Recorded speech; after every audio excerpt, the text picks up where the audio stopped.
Assalamu alaikum students. I hope you remember that last time we completed very important lesson 3.3 Stephen Hawking, because it has been long time I completed this chapter.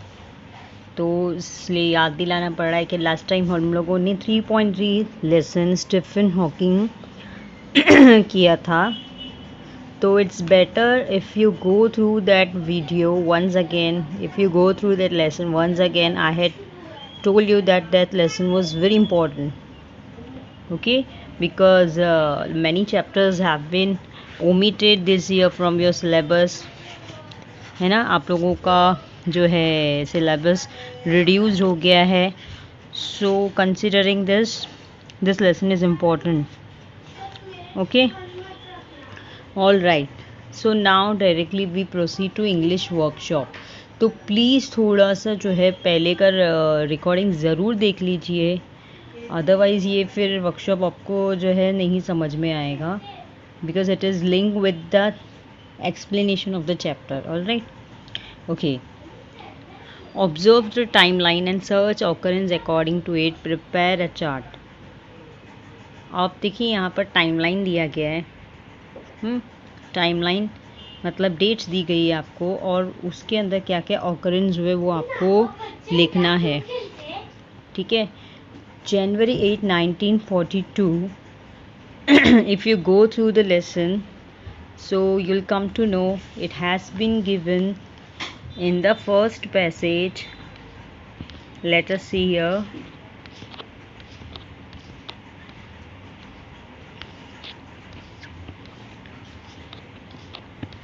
Here it is. January 8, 1942, Stephen Hawking was born. So simply you are going to write say Stephen Hawking was born. आपको जो यहाँ पे web दिया हुआ है, देखिए ये जो है this will come in simple factual activity. तो वहाँ पे आप लिखोगे Stephen Hawking was born 1969, already given, forced to use wheelchair. Then the next is 1970. So for 1970 again we refer the passage. तो ये लास्ट के पेज पर आई गेस दिया हुआ है. You can look here. By the mid 1970s, the Hawking family had taken in one of Hawking's graduate students to help manage his care and work. So you are just going to write the Hawking family had taken in one of Hawking's graduate student to help manage his care and work. Okay. Now let us see the year 1988. For the year 1988, again we turn back the pages. Let us see the first page.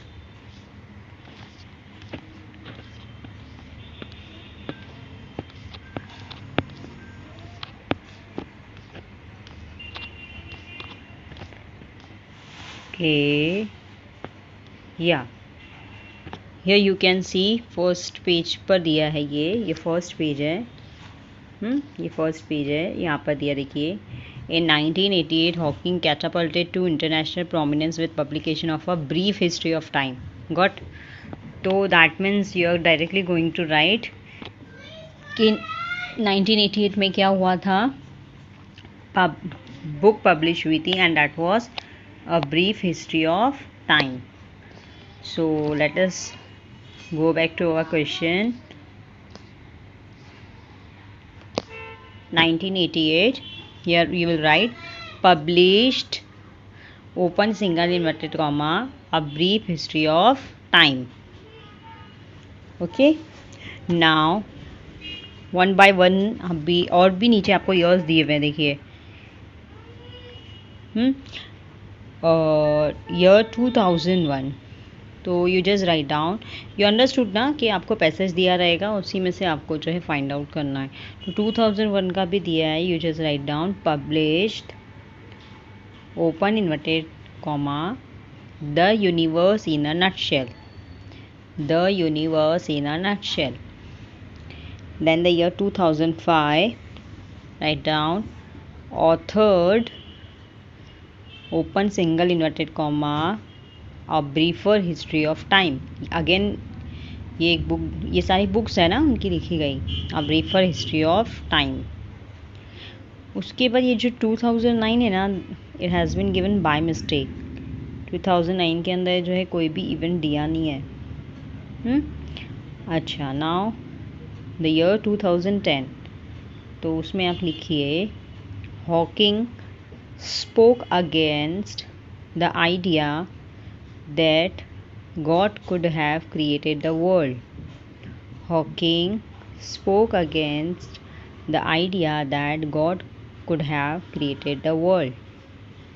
And the last one आपको कौन सा year दिया है? 2014. What happened in the year 2014? इनके ऊपर एक movie बनी थी ना 2014 में। सो राइट डाउन द फिल्म, ये भी इंफॉर्मेशन आपको पैसेज में दी है। The film open inverted comma the theory of everything close inverted comma. Movie का नाम था द थियरी ऑफ एवरीथिंग। आप जो है गूगल सर्च करोगे आपको मूवी मिल जाएगी। The film the theory of everything based on part of Stephen Hawking's life is released. The film The Theory of Everything based on part of Stephen Hawking's life is released. Okay, so now we are done with the timelines. Now let us proceed to the second question. Make a list of books written by Stephen Hawking. आप यहाँ पे आपको 3 चीज़ें पूछा है, name of the book, topics covered और his contribution to the world. ठीक है, तो just go on writing the book. अभी हम लोगों ने ऊपर देख लिए हैं, ऑलमोस्ट 3 बुक्स के नाम आ चुके हैं। So write down number 1 a brief history of time. Second column में लिखिए overview of space and time, comma existence of God and the future. Third column में आप लिखोगे an account of cosmology for the masses for the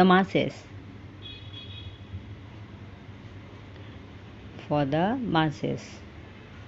okay, let me tell you one thing कि his contribution to the world जो है ना, that will remain almost same for all the books. All the books मतलब specifically for 3 books. Okay, तो you just do one thing, his contribution to the world जो है इसको फिलहाल skip कीजिए। मैं 3 बुक्स के नाम और टॉपिक्स कवर बता देती हूँ, और तीनों का जो कंट्रीब्यूशन है वो एक ही है। Second book the universe in a nutshell. Third book a briefer history of time. ठीक है, अब सेकेंड बुक के सामने लिखिए guide to cosmology's big theories. वापस बता रही हूँ, second book the universe in a nutshell, उसके सामने लिखिए guide to cosmology's big theories. And the third is briefer history of time, उसके सामने लिखिए touched upon newest development in the field like the string theory. Touched upon newest developments in the field like the string theory. अब ये तीनों book का contribution जो मैं बता रही थी वो सेम रहेगा। On an account of cosmology for the masses, illustrated, easier to understand, simplified the original work's core concept. Again I repeat, an account of cosmology for the masses, illustrated, easier to understand, simplified the original work's core concept। मतलब क्या है कि contribution की वजह से क्या हुआ, ये तीनों बुक्स का टारगेट क्या था कि वो चाहते थे, अगर आप लोग को लास्ट लेक्चर याद होगा, कि इनकी जो साइंटिफिक थॉट है वो आम लोगों तक पहुँचे, it should reach the common masses. अब जिनकी लास्ट बुक बची थी वो थी the grand design. The grand design topic लिखिए God could not have created the universe. God could not have created the universe. or contribution. The Big Bang was the inevitable consequence of law of physics and nothing more. The Big Bang was the inevitable consequence of laws of physics and nothing more. Okay, now look the third question. Make a list of Hawking's physical inabilities after 1963. Hawking की जो इनेबिलिटीज़ थी, है ना, वो क्या क्या नहीं कर पा रहे थे, उसका हमको लिस्ट बनाना है। ठीक है, उसकी लिस्ट बनाना है। सो राइट डाउन। आप लोग को यहाँ पर F तक के पॉइंट्स दिए ना, ठीक है, तो 1 बाय 1 आप लोग लिख लीजिए। ए पॉइंट में लिखिए could not go anywhere except on a wheel chair. Could not go anywhere except on a wheel chair. Point number B लिखिए an ever worsening physical state. An ever worsening physical state. Point number C लिखिए needed someone 24/7।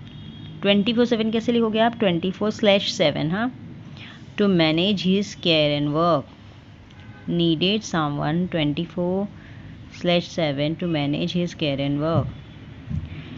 Point number D लिखिए except for feeding himself. Except, हाँ, EXCEPT। Except for feeding himself and getting out of bed, had need of assistance for virtually everything else. Except for feeding himself and getting out of bed, had need of assistance for virtually everything else. Point number E देखिए speech increasingly slurred, SLURRED, slurred, finally lost his voice for good. Point number F ability to do his work in peril. Ability to do his work in peril. In peril मतलब was in danger, कि वो अपना काम कोई भी कर नहीं पा रहे थे। अपना काम करना एक डेंजरस टास्क बन गया था उनके लिए। Okay, now look the next one.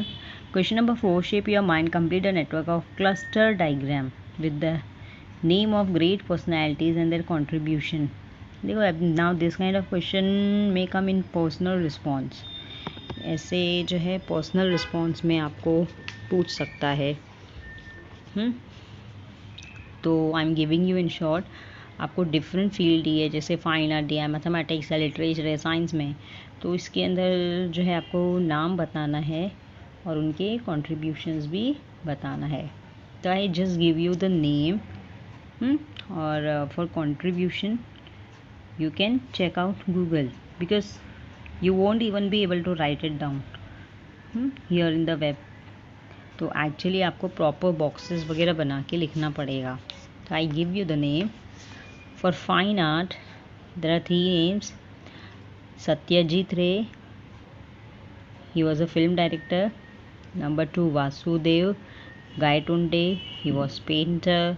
And the third one is Rabindranath Tagore, he is a famous renowned poet. ठीक है, and after this actually this kind of question जो है ना, ये मतलब it can be asked, it can be given for your internals or rarely it can come for personal response। हाँ, next देखिए आप मैथमेटिक्स के लिए श्रीनिवास रामानुजन पहला आएगा नाम, उसके बाद यूक्लिड EUCLID और थर्ड नाम जो है शकुंतला देवी। अभी रिसेंटली आपको पता होगा कि उनके पर बेस्ड एक मूवी भी बनी है, casting Vidya Balan. Then the next field is science. So in the field of science you can write down Marie Curie, MARIE, then CURIE, Marie Curie. The second name is Alexander Graham Bell, and The third name is C.V. Raman. Okay. Then come to the literature side.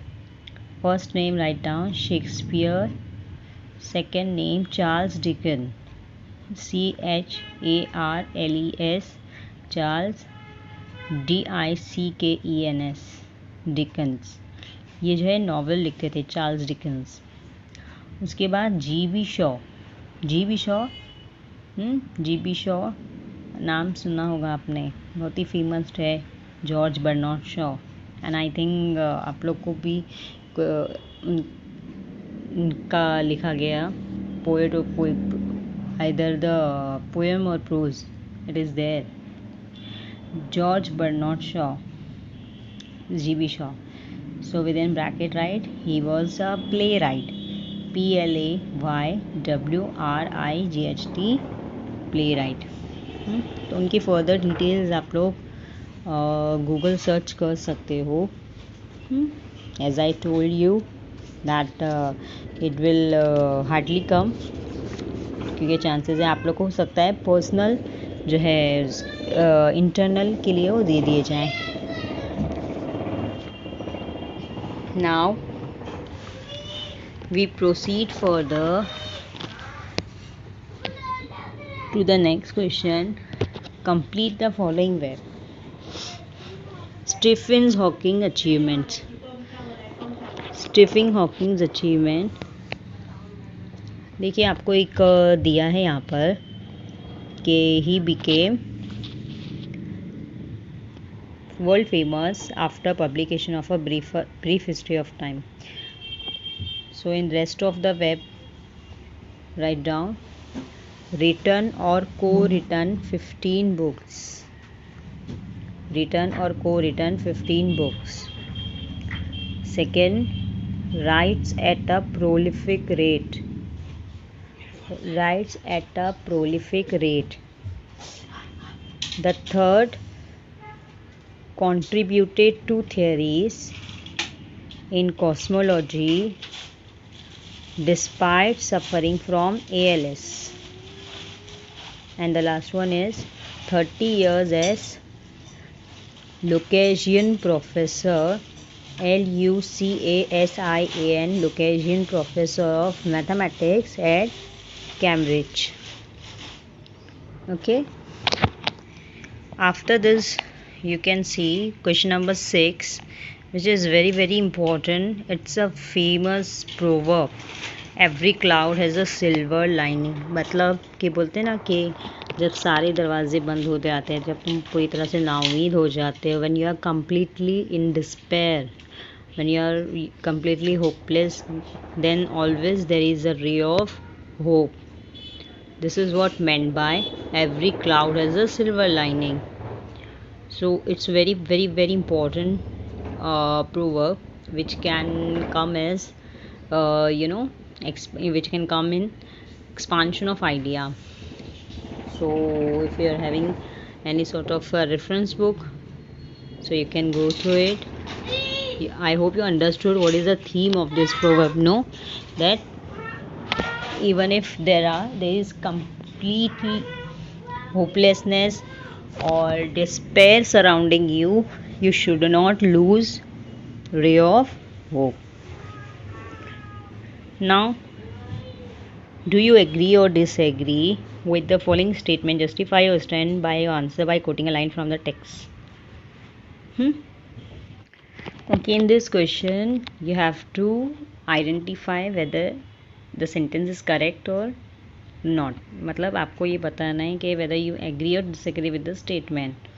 So question number A, Stephen Hawking was diagnosed with Alzheimer disease. अच्छा, एक और बात बोली गई है question में कि justify your stand, justify your answer by quoting a line from the text. आपको जो है पैसेज से भी लाइन कोट करना है. तो no, there is no need to worry in the exam because the passage will be given. आपके सामने पैसेज दिया जाएगा, उसी में से आपको देखकर बताना है. तो Stephen Hawking was diagnose with Alzheimer disease. Is it right? नहीं, he was suffering from ALS ना. तो here you are going to write के I do not agree, I disagree with the given statement because he was diagnosed with ALS. The next question is Hawking believed that man cannot live on other planets in the future. तो आप इसको agree करते हो? No. Hawking, I do not agree. I disagree with the given statement because Hawking believed that man can live on the other planets. Next देखिए question number C. Though Hawking lost control over his body, he writes with a prolific rate with the help of assistant. ये सही है ना? तो अपने assistants लोगों की सहायता से, आप लोगों को याद होगा अभी ऊपर भी हम लोगों ने देखा कि पेरेंट्स ने जो है उनके एक साथ में पढ़ने वाले स्टूडेंट की भी जो है सहायता ली थी, है ना? तो इस तरह से वो प्रोलिफिक रेट मतलब अच्छा खासा प्रोड्यूसिंग रेट है ना, बहुत ही अच्छे जो है क्वांटिटी में लिख पा रहे थे। ऑलमोस्ट 15 बुक्स लिख ली थी उन्होंने। अच्छा, वही चीज़ दिखा है आपको, नीचे दिया है Hawking has written or co-written more than 25 books. Wrong, उन्होंने ऑलमोस्ट कितनी बुक लिखी थी? 15। तो आप लिखोगे कि आई डू नॉट एग्री या I disagree with the given statement because how Hawking wrote 15 books. Now look the next question number 8. Following incidents in Stephen Hawking's life are given in jumble order. Okay, तो ये jumble order में दिया है, आपको proper sequence में लिखना है। तो सबसे पहला बी आएगा, Hawking publish the book a brief history of time. उसके बाद ई आएगा, अ ब्रीफ हिस्ट्री ऑफ टाइम ना जो दिया है उसको ब्रीफर करोगे आप, क्वेश्चन नंबर ई में मिस्टेक है। Hawking publish a briefer history of time that contain the newest development. उसके बाद ए आएगा, Hawking's book the universe in a nutshell offer the illustrated guide. उसके बाद जो है डी पॉइंट आएगा, Hawking was diagnose with ALS। और उसके बाद फिर सी पॉइंट लास्ट में, Hawking was unable to attend a conference in Arizona. Question number 9 देखिए, मदर ये ग्रामर से डील करता है। अब मदर जो है थर्ड पर्सन है ना, शी है, तो इसलिए कुक्स आएगा, कुक्स।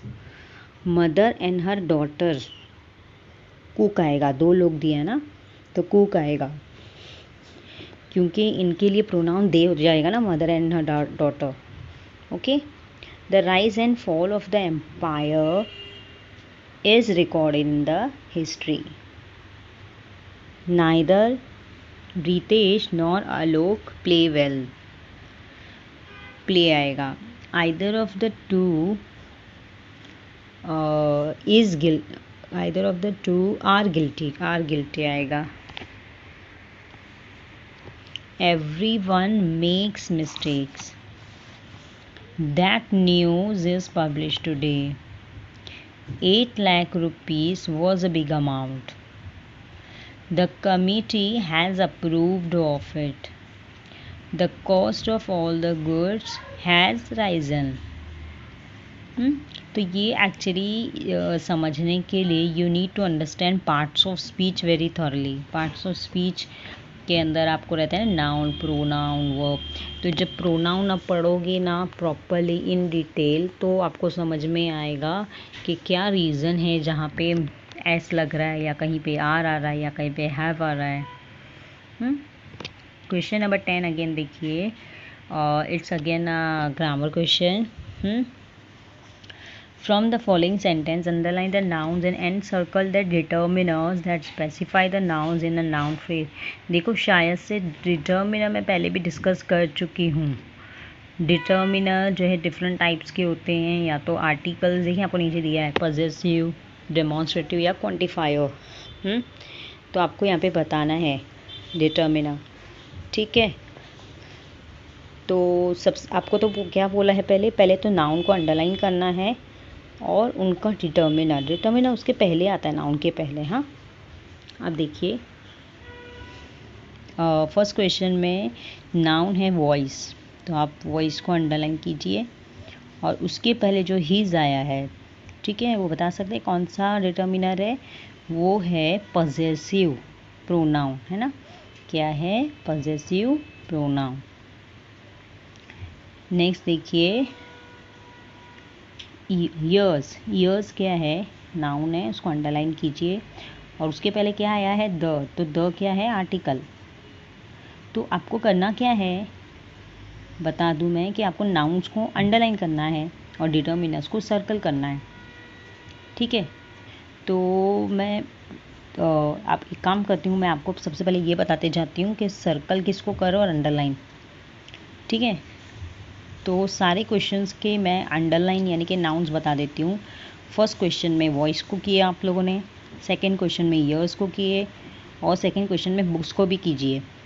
थर्ड क्वेश्चन में बुक्स को अंडरलाइन कीजिए और ग्रेल को अंडरलाइन कीजिए।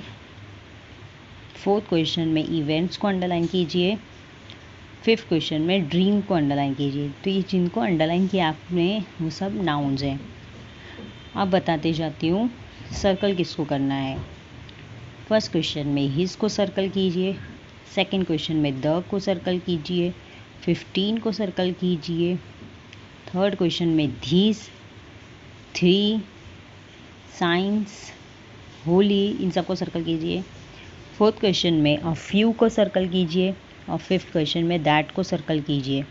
अब नाउन का तो समझ आ गया होगा आपको, है ना। अब ये जो सर्कल किए हुए हैं वो कौन कौन से डिटर्मिनर्स हैं मैं बता दूँ।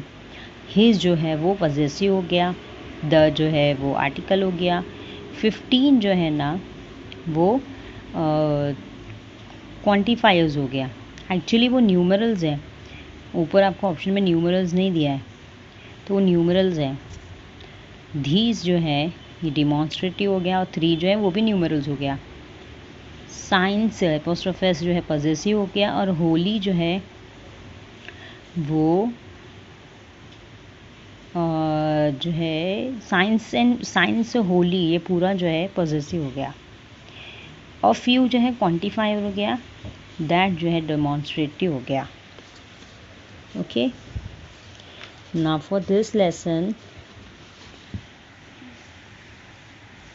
We are seeing the last question.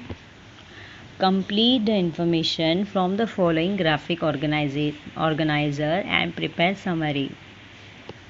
ये इफ इन केस आपको आ सकता है, so just have a look, just go on writing title of the text. Title of the text क्या था, Stephen Hawking. Name of the personality, write down again Stephen Hawking. Age में आप जो इनकी डेट ऑफ बर्थ लिख दो, born 8 जनवरी 1942, है ना, because he died in the year 2014 ना, नो देखो at the end of the lesson it is given when he expired 2018, पाई date 2018, so you can calculate the age. Books में इनकी books के नाम लिख लीजिए, a brief history of time, a briefer history of time, the great design, the universe in a nutshell, है ना, ये चारों बुक्स के नाम लिख लीजिए। फील्ड ऑफ एक्सलेंस लिख लीजिए, theoretical physics, cosmology, and in the achievements column write down Albert Einstein Award, 1978, and one more achievement write down co-founder of Microsoft Research. Okay, now question number 12 is all about the movie, जो उनके बारे में movie release हुई है, the theory of everything, in the year 2014, तो वो आपको देखना है। और उसके बाद जो है इसमें टाइटल्स, कैरेक्टर्स वगैरह के बारे में ना जो पॉइंट्स दिए, तो this is your personal project work. Okay, so here we end up the workshop. I hope you understood the workshop very well and it is very mandatory कि आप प्रीवियस लेक्चर देखो जिसमें ये लेसन एक्सप्लेन किया गया है, otherwise this workshop is good for nothing. आप previous lesson को एक बार दोबारा रिवाइंड कीजिए, देख लीजिए। Okay, thanks for this patient listening. Allah हाफिज़।